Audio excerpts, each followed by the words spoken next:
Hello दोस्तों, राधे राधे। आप सब कैसे हैं? आशा करती हूँ आप सब बहुत अच्छे होंगे, मज़े में होंगे। आप सभी का बहुत बहुत स्वागत है हमारे न्यू ब्लॉग में। हो चुकी एक नई प्यारी सी सुबह की शुरुआत।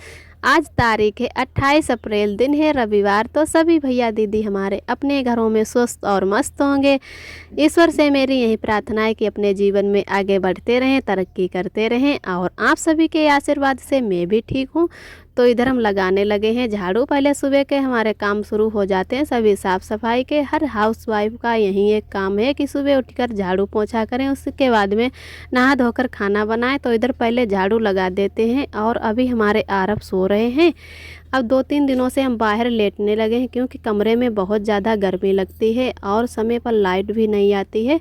तो उसकी वजह से ज़्यादा गर्मी लगने लगी है कमरे में। अगर पंखा चला लो तो हमारे कमरे में छोटा वाला पंखा लगा है जिसे किट बोलते हैं, उसमें लाइट भी बहुत ज़्यादा जाती है। उसकी वजह से अगर तेज़ चलाओ तो उसमें छोटे से रूम में हवा बहुत ज़्यादा हो जाती है, तो नींद भी नहीं आती। ऐसा लगता है कि जैसे आंधी चलने लगी है। तो 2-3 दिनों से बाहर ही सो रहे हैं। और आरब को आदत सी हो गई है कि बेड पर लेट रहे तो अच्छी नींद भी आती है। जब से बाहर चारपाई पे लेटते हैं तो आरब पूरी रात सोते नहीं, अच्छे से उठ उठ के बैठते हैं। और मन हो जहाँ पे जैसे उठ के लेट जाते हैं। तो पता नहीं कि आदत जैसी हो गई है कि अच्छे से नींद ही नहीं आती है चारपाई पे। और इधर तब तक हमारे झाड़ू अच्छे से लग गया है। और बर्तन भी रख दिए हैं, जो मैंने शाम को नहीं रख पाए थे, ऐसे ही धुल के रख दिए थे तसले में। और सुबह को अब रख दिए हैं। उसके बाद में गैस पोंछ लेते हैं। फिर सारा काम ख़त्म करके चाय बनने रखेंगे। पहले जो काम शाम को हो जाते हैं तो हमारी जल्दी सुबह चाय भी बन जाती है। और जो शाम को काम छूट जाते हैं फिर वो सुबह करो तो बहुत ज़्यादा देर हो जाती है सभी काम की। तो इधर पहले गैस को अच्छे से पोंछ लेते हैं, उसके बाद में ही चाय बनाएंगे सभी लोगों के लिए।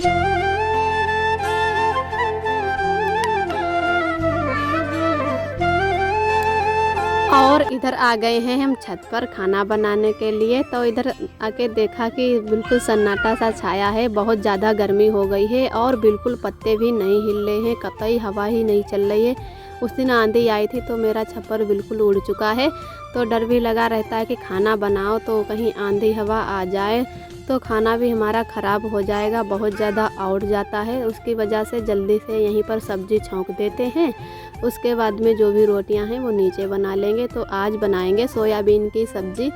सोयाबीन पहले ही भिगो दिया था। जैसे अगर नीरा सोयाबीन बनाओ तो बहुत ही अच्छा लगता है, सभी लोगों को पसंद भी आता है। अगर थोड़ा होता है तो आलू में डाल के बना लेते हैं तो भी अच्छी सब्ज़ी लगती है। तो पहले पापा थोड़ा ही लाए, फिर सभी लोगों ने कहा कि आज आलू नहीं डालेंगे, खाली सोयाबीन ही बनाएंगे। फिर दोबारा में फिर से पापा लाए गांव से ही। और सोयाबीन को मैंने भिगो दिया, ये बड़ा वाला सोयाबीन है। और भिगोने के बाद में अच्छे से इसे निचोड़ लिया। फिर तेल में थोड़ा बहुत इसको तल लेते हैं। उसके बाद में हम जो भी मसाला लाए हैं मिलाकर, लहसुन प्याज धनिया और सभी चीज़ें लाए हैं, मिर्चा, तो वो भूंज लेंगे। उसके बाद में फिर से सोयाबीन को छौंक देंगे तो हमारी बहुत ही अच्छी टेस्टी सब्ज़ी बन जाएगी। और जैसे सोयाबीन कुछ लोग बेसन में भी बनाते हैं, जैसे भिगो दिया और थोड़ी देर के लिए उसे छोड़ देते हैं, ऐसे फिर जैसे पकौड़ी बनाई जाती हैं उसी हिसाब से सोयाबीन के भी हर एक एक कर उठाकर और तेल में अच्छे से भूंज लो। और पकौड़ी बनाने के बाद में चाहे ऐसे भी खा लो थोड़ी बहुत। और जैसे कोफ्ता बनाया जाता है लौकी का, उसी तरीक़ा से सोयाबीन भी बनाया जाता, तो वो वाली भी सब्ज़ी सभी लोगों को बहुत पसंद आती है।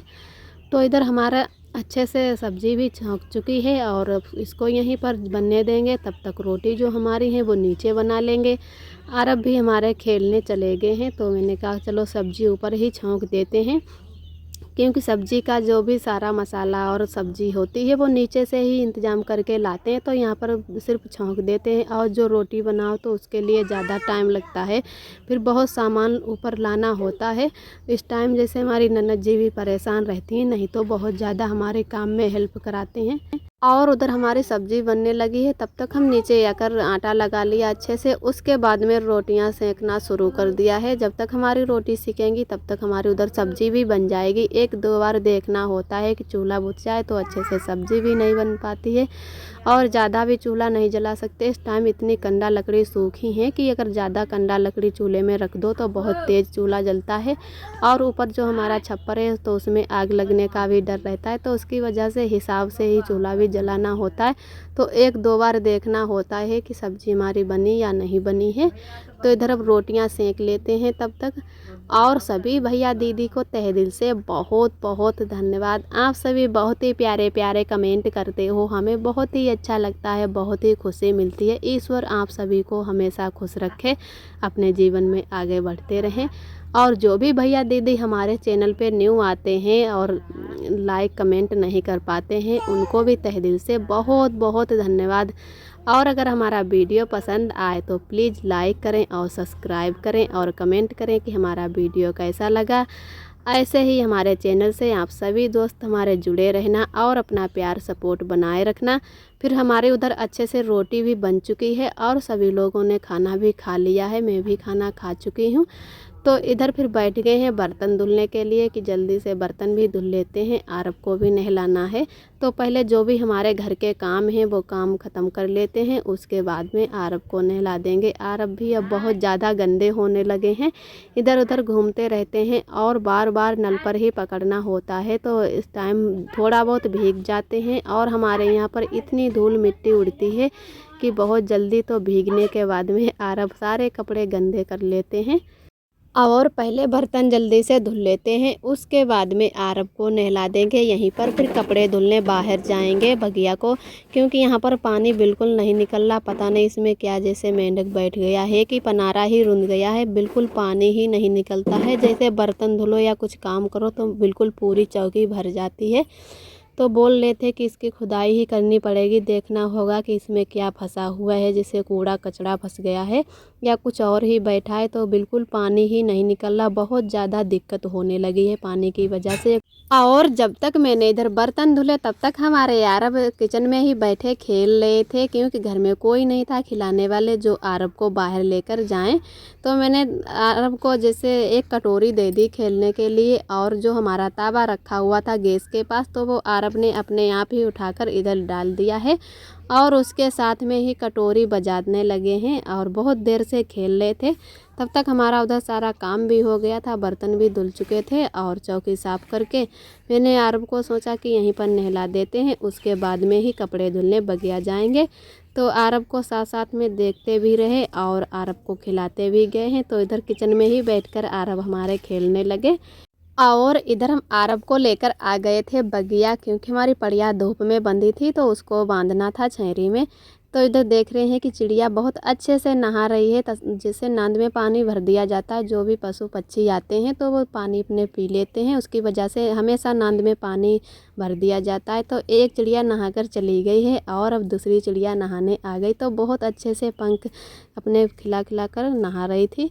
उसके बाद में हम पड़िया को खोल के छेरी में बांध देते हैं, क्योंकि अम्मा ने फ़ोन किया था कि पड़िया को बांध देना छेरी में, और भैंस हमारी पहले से ही बन चुकी थी तो पड़िया ही बांधने को रह गई है। तो इसे भी खोलकर बाहर की ओर बांध देंगे जहाँ पर ज़्यादा छेरी रहती है। अभी ज़्यादा पेड़ों में पत्ते नहीं लगे हैं, जो हमारे चंदनिया के पेड़ खड़े हैं उनमें इस टाइम सारी की सारी चंदनियाँ ही लगी हुई हैं। और तो जब चंदनियाँ सारी गिर जाएंगे उसी के बाद में पत्ते निकलेंगे तो बहुत ज़्यादा छेरी होने लगेगी। इस टाइम बहुत कम छेरी है, और जो पेड़ थे लिप्टिस के वो हमारे यहाँ पर कट चुके हैं, तो बहुत उसकी वजह से कम छेरी हो गई। तो पहले पड़िया को बांध देते हैं, उसके बाद में फिर घर जाएंगे। और एक दोस्त ने हमारे कमेंट किया था कि आप सूट पहना करो, सूट में अच्छी लगती हो। तो सूट पहनने की कोई दिक्कत नहीं है, क्योंकि अभी हमारा बेटा छोटा है तो उसे दूध पिलाने में भी दिक्कत होती है, और हमें बाहर भी आना जाना होता है, जैसे अपनी बगिया को जाते हैं तो थोड़ी दूर भी पड़ जाती है। जैसे घर में रहो तो चाहे कैसे भी कपड़े पहन लो, कोई दिक्कत नहीं होती है। और हमारे घर पे जैसे सास ससुर भी कुछ नहीं कहते हैं, बस कपड़े अच्छे पहनने चाहिए कि कुछ भी पहनो, चाहे साड़ी पहनो, चाहे सूट पहनो या मैक्सी, तो कोई मना नहीं करता है। जिस कपड़े में आपको आराम मिले वैसे ही कपड़े पहन लो। तो कभी कभी अपने जैसे मायके में जाते हैं तो वहाँ पर सूट पहन लेते हैं, और यहाँ पर अभी आरब की वजह से ही नहीं सूट पहनते हैं, आगे चल के पहनेंगे। और इधर हम आ गए हैं बगिया से घर, आरब को भी साथ में लेकर आ गए। तो कई दिनों से सोच रहे कि बेड शीट लगा लें और कमरे की भी सफाई अच्छे से कर लें। तो आज मैं जुट ही गई, सारा सामान हटा हटा कर पूरे कमरे की सफाई अच्छे से कर लेंगे। इतनी धूल मिट्टी उड़ती है कि बेड की तो रोज़ सफाई करनी होती है, ऐसा लगता ही नहीं कि 2-4 दिनों से सफाई ही ना की हो। और ये जो फोम लगा है सफ़ेद, ये बहुत जल्दी गंदा हो जाता है। तो ऐसे ही कपड़ा भिगोकर अच्छे से सफाई कर देंगे। और उसके बाद में अलमारी की सफाई करेंगे। अलमारी में जो हमारे अबरी लगा रखी थी वो हमारे आरब ने बिल्कुल फाड़ दी है, तो उसकी वजह से दोबारा नहीं लगाई। जब आरब बड़े हो जाएंगे तभी लगाएंगे। तो इधर अच्छे से सफाई कर लेंगे और गेट भी पोंछ लेंगे। जो भी सफाई करनी है थोड़ी बहुत वहीं कर लेंगे। उसके बाद में अपनी बेड शीट लगा देंगे, क्योंकि अब बिस्तर जो है वो हम बाहर बिछाने लगे हैं, तो बेड शीट ही लगा देंगे इसके ऊपर। आज का ब्लॉग दोस्तों यहीं तक है। हमारा ब्लॉग कैसा लगा कमेंट में ज़रूर बताना। जो भी भैया दीदी हमारे चैनल पे पहली बार आते हैं तो प्लीज़ लाइक सब्सक्राइब करें। फिर मिलते हैं अगले ब्लॉग में, तब तक के लिए नमस्ते।